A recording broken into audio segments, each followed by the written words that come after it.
Remember the story of the supermom who vanished while jogging? In 2016, Sherry Papine went for a run in her Northern California neighborhood and just disappeared. Her husband, Keith, came home to an empty house. He found her phone and earbuds lying neatly on the ground, which was weird. He called the police, and his panicked 911 call was just the beginning. The story went viral. A beautiful young mother of two, gone in broad daylight. The community rallied, putting up posters. The FBI got involved. The media was all over it. For 22 agonizing days, there was nothing but fear and speculation.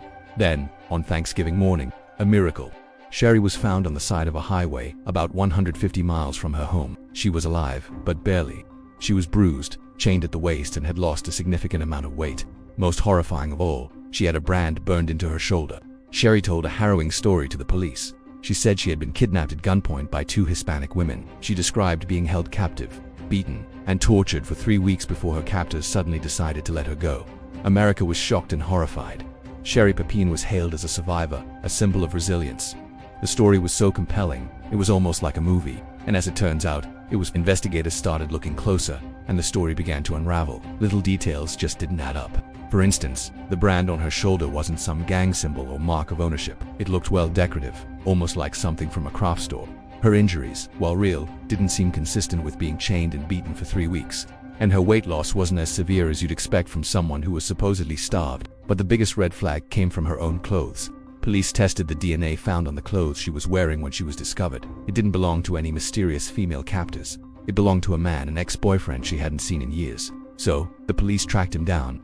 And that's when the whole story collapsed. The ex-boyfriend told them everything. Sherry hadn't been kidnapped. She had contacted him out of the blue and asked him to come pick her up. She told him she needed to escape her life, and he agreed to help. For the entire 22 days she was missing, she was staying voluntarily in his apartment. The whole kidnapping was a fabrication. And the injuries, she inflicted them on herself. She starved herself, asked him to hit her to create bruises, and even had him brand her with a wood-burning tool when she decided she was tired of hiding. She told him exactly where to drop her off on the highway to complete the illusion of her miraculous return. The most shocking part of this whole saga.